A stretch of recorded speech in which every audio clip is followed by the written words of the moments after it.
Sir, Siddaramaiah പുതിയ ഫോർമുലയുമായി, അധികാര ഫോർമുലയുമായി DK ശിവകുമാറിന്റെ അടുത്ത് എത്തിയിരിക്കുകയാണ്. അതായത് 2027 വരെ മുഖ്യമന്ത്രിയായി താൻ തുടരും. 2027 DKക്ക് മുഖ്യമന്ത്രിയാകാം. 2028 നിയമസഭയിൽ മുഖ്യമന്ത്രി സ്ഥാനാർത്ഥിയെ DK ഉയർത്തിക്കാട്ടും.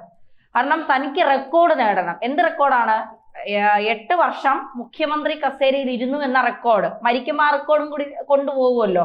അപ്പൊ അതുകൊണ്ട് അത് നേടണം. ഇതാണ് സിദ്ധരാമയ്യയുടെ പുതിയ സമവായം അല്ലെങ്കിൽ പുതിയ ഫോർമുല എന്ന് പറയുന്നത്. പക്ഷേ സിദ്ധരാമയ്യ അധികാര കൊതിയനാണ്. 2027 ഇനി 2028 കോൺഗ്രസ് അധികാരത്തിൽ വന്നാൽ സിദ്ധരാമയ്യ കസേരയിൽ നിന്ന് അനങ്ങാൻ പോകുന്നില്ല എന്നുള്ളത് കോൺഗ്രസിനും അറിയാം, ഹൈക്കമാൻഡ് എന്ന് പറയുന്ന നോക്കുകുത്തികൾക്കും അറിയാം. പക്ഷേ ഈ സമവായ ഫോർമുലയിൽ സിദ്ധരാമയ്യർ അല്ലെങ്കിൽ DK ശിവകുമാർ അംഗീകരിക്കാൻ സാധ്യതയുണ്ടോ? കൊച്ചു പിള്ളേരുടെ കാര്യം പറഞ്ഞ പോലെ സിദ്ധരാമയ്യ ഇങ്ങനെ നാണമില്ലേ ഈ വയസ്സാം കാലത്ത് റെക്കോർഡ് ഉണ്ടാക്കാൻ? നാട് ഭരിക്കാനല്ലേ, നാട് നന്നാക്കാനല്ലേ, നാടിന് സേവനം ചെയ്യാനല്ലേ മുഖ്യമന്ത്രിക്കകത്തേര? അല്ല വല്ലവന്മാർക്കും കയറി റെക്കോർഡ് ഉണ്ടാക്കാൻ വേണ്ടി എന്നെ ഭരണഘടന എഴുതി വെച്ചിട്ടുണ്ട്. എന്തെന്നാ ഇയാൾ ഈ പറയുന്നത്? ഇയാളുടെ ഭരണഘടന ഇയാൾ റെക്കോർഡ് ഉണ്ടാക്കാൻ വേണ്ടിയിട്ടാണ് ഇയാൾ ഭരിക്കണമെന്ന് പറഞ്ഞിട്ടുണ്ട്. ഇതാണല്ലോ ഇയാൾ ഉയർത്തി കാണുന്നത് ഭരണഘടന, ഇന്ത്യൻ ഭരണഘടന. ഇങ്ങനെയാണ് നിങ്ങളുടെ നേതാവ് ഉയർത്തി കാണിക്കുന്നത്. ഇതിനകത്ത് എവിടെയാണോ ഇത് എഴുതി വെച്ചിരിക്കുന്നത്? എന്തുവാണ് ജനങ്ങളുടെ മേലെ ഈ കുതിര കയറുന്നത്? കർണാടകത്തിലെ ജനങ്ങൾ നിങ്ങൾക്ക് റെക്കോർഡ് ഉണ്ടാക്കി തരാനുള്ള കളിപ്പാട്ടം എന്തോ ഇയാൾ പറയുന്നത്? ഒരു മര്യാദ വേണ്ടേ? ജനാധിപത്യം we the people of India. അതുകൊണ്ടാണ് ഞാൻ പറയുന്നത് എനിക്കും കൂടെ അവകാശപ്പെട്ടതാണ് ജനാധിപത്യം. അല്ല മുഖ്യമന്ത്രിമാർക്കും മന്ത്രിമാർക്കും മാത്രം, ബ്യൂറോക്രാറ്റുകൾക്കും മാത്രം അവകാശപ്പെട്ടതാണ്. എനിക്കും കൂടി ഇന്ത്യൻ പൗരനാണ് ഞാൻ. അതുകൊണ്ടാണ് ഞാൻ ചോദിക്കുന്നത്.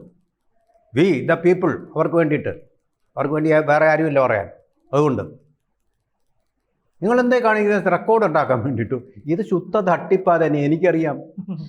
ഇയാൾ ഫ്രോഡ്, അങ്ങേയറ്റത്തെ ഫ്രോഡാണ് ഇയാൾ. മൈസൂരു കണ്ടില്ലേ? മൈസൂരു അവിടെ ഫ്ലാറ്റ് ഉണ്ടാക്കാനുള്ള സ്ഥലം അതിന് വേണ്ടിയിട്ട് സ്വന്തം ഭാര്യയുടെ പേരിൽ, സ്വന്തം പേരിൽ, കുടുംബത്തിലെ ഓരോ അംഗത്തിൻ്റെയും പേരിൽ ഒക്കെ തട്ടിക്കൂട്ടി എടുത്തില്ലേ? അന്വേഷണം വന്നപ്പോഴല്ലേ, ED ഉള്ളത് കൊണ്ടല്ലേ അത് തിരിച്ചു കിട്ടിയത് അല്ലേ? ശുദ്ധ ഗജ ഫ്രോഡാണ്, ഗജ ഫ്രോഡ്. അത് പറയാം, ശരിയാണ്. പിന്തുണ ദളിത വിഭാഗങ്ങളുടെ ഉണ്ട്, അതുപോലെ മുസ്ലിങ്ങളുടെ ഉണ്ട്. അതുകൊണ്ടെന്താ?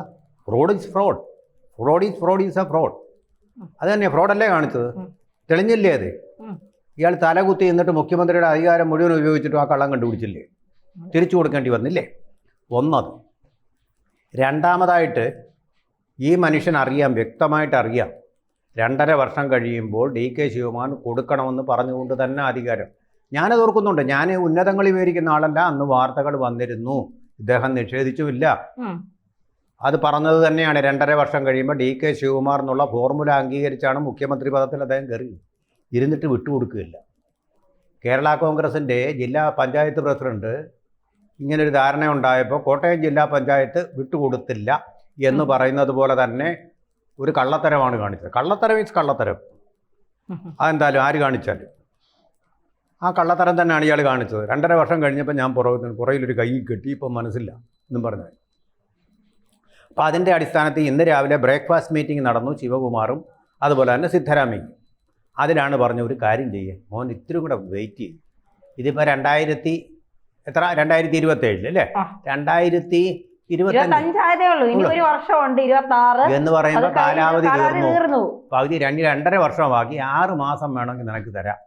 നല്ലൊരു ഡീലറാണ് ഇയാൾ കേട്ടോ. നല്ലൊരു ലീഡർ മാത്രമല്ല, ഡീലറുമാണ് എന്ന് പറഞ്ഞാൽ വേണമെങ്കിൽ 6 മാസം നിനക്ക് തരാമെന്ന്. അതിൻ്റെ അർത്ഥം എന്തോന്നാ ഇത്? പറഞ്ഞ വാക്ക് പാലിക്കുന്നില്ല. അപ്പോൾ അവിടെ വിശ്വാസവഞ്ചനയുണ്ട്, ഗജ ഫ്രോഡാണ്. വസ്തു ഭാര്യയ്ക്ക് എഴുതി കൊടുത്ത, ഗവൺമെൻറ് വസ്തു ഭാര്യയ്ക്ക് എഴുതി കൊടുത്ത ആളാണ്, ഗജ ഫ്രോഡാണ്. പിന്നെ ഇനി ഒരു കാര്യം കൂടി പറയാം. ഇയാൾ ഈ 2027 മാറിക്കൊടുക്കുമെന്നാണോ? ഇല്ല, ഇനിയിപ്പോൾ 6 മാസം കൂടെ അല്ലേ ഉള്ളൂ. നീ എനിക്ക് അടുത്ത പ്രാവശ്യം ആയാലും എൻ്റെ കാലാവധി കഴിഞ്ഞില്ലയോ എന്നും പറഞ്ഞ് ഈ മനുഷ്യൻ അടുത്ത തെരഞ്ഞെടുപ്പിലും മത്സരിക്കും. നോക്കിക്കോ, അടുത്ത വേണം മുഖ്യമന്ത്രിയാണെങ്കിൽ ഞാൻ തന്നെ മുഖ്യമന്ത്രി എന്ന് പറഞ്ഞിരിക്കും. ഇങ്ങനെ ചില ആൾക്കാരുണ്ട്. ഇപ്പോൾ ഒരു ഉദാഹരണം പറഞ്ഞാൽ നമ്മുടെ ഓഫീസിലൊക്കെ ഇപ്പോൾ ഡ്യൂട്ടി കഴിഞ്ഞാൽ ഒരു റിലീവർ വരണമല്ലോ. എൻ്റെ ഒരു അനുഭവം ഞാൻ പറയും, ഒരു റിലീവർ വരണം. അപ്പം ഞാനവിടെ 8 മണിക്കൂറായിട്ടിരുന്ന് വർക്ക് ചെയ്യുകയാണ്. എങ്ങനെയും ഒന്ന് പോയാൽ മതി, വീട്ടിലോട്ട് ഒന്ന് ശുദ്ധവായു ശ്വസിച്ചാൽ മതി എന്ന് വിചാരിച്ചിരിക്കുക. അപ്പോൾ ഒരു വിളി വരുന്നു, രാജേന്ദ്ര ഒരു 1/2 മണിക്കൂറോടെ ഒന്ന് ഇരിക്കുമോ പ്ലീസ് എന്ന് റിക്വസ്റ്റ്. അപ്പോൾ ശരിക്കണോ, എനിക്ക് മടുത്തിരിക്കുക.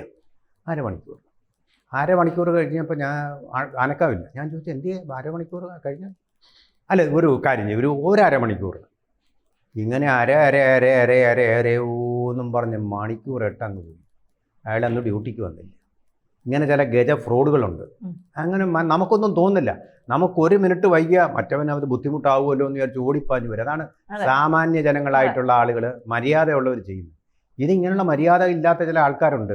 അത്തരം ഒരാളാണ് സിദ്ധാരാമയ്യ. DK ശിവകുമാർ ഇല്ലെങ്കിൽ സിദ്ധാരാമയ്യ മുഖ്യമന്ത്രി കസേരയിൽ ഇരിക്കില്ല, 100% ഉറപ്പാണ്. പണം മുടക്കിയത് അയാൾ. കോൺഗ്രസിനകത്ത് BJPയിലേക്ക് പോകാനുള്ള ഒരു ഓപ്പറേഷൻ കമല എന്ന് പറയുന്ന പരിപാടി തകർത്തത് ഇയാൾ, ട്രബിൾ ഷൂട്ടറായിട്ട്. ഇതിന് വേണ്ടുന്ന എല്ലാത്തരം സംഘാടനങ്ങളും നടത്തിയത് ഇദ്ദേഹത്തിൻ്റെ സ്വാധീനത്തിൽ. വക്കലിക സമുദായത്തിൻ്റെ പിന്നാക്ക വിഭാഗമാണ്. അവരുടെ മുഴുവൻ വോട്ടുകളും സമാഹരിച്ചു കൊടുത്തതും DK ശിവകുമാർ. അങ്ങനെ വിജയതൽപ്പത്തിന്മേൽ ഈ മനുഷ്യനെ ഇരുത്തിയിട്ട്, സിദ്ധരാമയ്യയെ ഇരുത്തിയിട്ട് അതിൻ്റെ ഒരു കനുവും കാണിക്കാതെ പിടിച്ചങ്ങിരിക്കും. ഒരു മര്യാദ വേണ്ട. ഞാൻ ഇത്രയും നാളിരുന്ന് ഈ പയ്യൻ അവൻ വരട്ടെ എന്നൊരു മര്യാദ, വിശാല മനസ്കത ഇല്ലാത്ത ആളിനെ എങ്ങനെ നമ്മൾ ഒരു കർണാടക ഒരു സംസ്ഥാനത്തിൻ്റെ, അതും പ്രധാനപ്പെട്ട സംസ്ഥാനത്തിൻ്റെ ഭരണമേൽപ്പിക്കും? ബൈ ഹുക്ക് ഓർ നുക്ക് എന്ന് ഇംഗ്ലീഷിൽ ഒരു ചൊല്ലുണ്ട്. ഏത് വിധേനയും അധികാരത്തിൽ പിടിച്ചിരിക്കുക. ഇയാളിവിടെ ഉപയോഗിക്കുന്ന ദളിത് വോട്ടുകൾ അയാൾക്ക് പരമ്പരാഗതമായിട്ട് തന്നെ ഉണ്ട്. അതുപോലെ തന്നെ ആവശ്യമില്ലാത്ത വാഗ്ദാനങ്ങൾ കൊടുത്ത്, നമ്മുടെ രാജ്യത്തെ തന്നെ തകർക്കുന്ന വാഗ്ദാനങ്ങൾ കൊടുത്ത് മുസ്ലിം വിഭാഗത്തിൻ്റെ ന്യൂനപക്ഷങ്ങളുടെ പിന്തുണ നേടുക. ഇതും കൂടെ ആയി കഴിഞ്ഞാൽ അവിടെ ഫോർമുല ഒത്തുവന്നു, പിന്തുണ കിട്ടും. ആ വക്കലിക ഇല്ലെങ്കിലും ജയിക്കാം എന്നുള്ളൊരു കണക്കുകൂട്ടലും കൂടി ഇതിൻ്റെ പിന്നിലുണ്ട്. ഇപ്പം എന്തായാലും തന്നെ ഇത് അധികകാലം ഓടത്തില്ല. അവിശ്വാസ പ്രമേയം കൊണ്ടുവരികയാണ്. അടുത്ത നിയമസഭാ സമ്മേളനത്തിൽ വിധൻ സൗദയിൽ BJP തീരുമാനിച്ചു കഴിഞ്ഞു. JDSഉം BJPയുടെ സാധ്യതയുണ്ട്. BJPയായിട്ട് വലിയ അദ്ദേഹത്തിന് വലിയ അങ്ങനെ BJPയോട് ഭയങ്കര രീതിയിൽ എതിർപ്പൊന്നുമില്ല. അത് BJP ഡീൽ ചെയ്യുന്നത് പോലെ ഇരിക്കും. BJP എങ്ങനെയാണ് ഡീൽ ചെയ്യാൻ മിടുക്കരാണ്. പക്ഷേ ഇപ്പം വിജയേന്ദ്ര ആണ് ഇപ്പോൾ അതിൻ്റെ നേതാവെന്ന് പറയുന്നത്. യെദിയൂരപ്പയുടെ മകനായിട്ടുള്ള വിജയേന്ദ്ര ആണിപ്പോൾ അതിൻ്റെ നേതാവായിട്ടുള്ള ആൾ.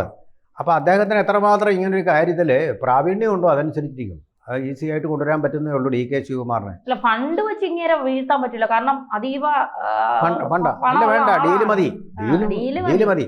ഇദ്ദേഹത്തിന്റെ ആൾക്കാരായിട്ട് കുറെ ആൾക്കാരുണ്ട്. അവർക്ക് കേന്ദ്രത്തിൽ അർഹമായ സ്ഥാനങ്ങൾ കൊടുക്കാനൊരു സിദ്ധരാമയ്യ അതും കൂടെ പറഞ്ഞിട്ടുണ്ട്. നിങ്ങളുടെ കൂടെ ഉള്ള MLA-മാർക്ക് മന്ത്രിസ്ഥാനവും നൽകാമെന്ന്. മന്ത്രിസ്ഥാനം അതാണ്. അയാളറിയ ബുദ്ധിമാനാണ്. അപ്പോൾ അവരെ കേന്ദ്രത്തിലൊന്നും വിടണ്ട, ഞാനിവിടെ തന്നെ മന്ത്രിസ്ഥാനം തിരുത്താം എന്നുള്ള വാഗ്ദാനം. ഞാൻ മുഖ്യമന്ത്രി എന്തൊരു പുതിയ വകുപ്പുകൾ ഉണ്ടാക്കും. നാണക്കേടല്ലേ ശരിക്കും പറഞ്ഞ, ഇതൊരു അശ്ലീലമല്ലേ വാസ്തവത്തിൽ? സിദ്ധരാമയ്യ അല്ലേ അധികാരത്തിൽ കടിച്ചു തൂങ്ങിയിരിക്കുന്ന നാണമല്ലേ? ഇറങ്ങിപ്പോയിക്കൂടെ? അധികാരത്തിൽ എന്തിനാ ഇങ്ങനെ കടിച്ചു തൂങ്ങിയിരിക്കുന്ന വയസ്സുകാലത്ത്?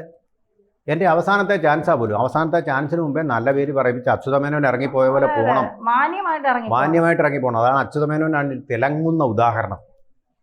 മനസ്സിലായില്ലേ? നാണമില്ലാത്ത സിദ്ധാരാമയ്യ എന്ന് പറയേണ്ടി വരും. ശരിക്കും പറഞ്ഞാൽ രാഹുൽ മാങ്കൂട്ടത്തിനേക്കാളും നാണക്കേടാണ് കോൺഗ്രസിന് സിദ്ധരാമയ്യ എന്ന് തന്നെ പറയേണ്ടി.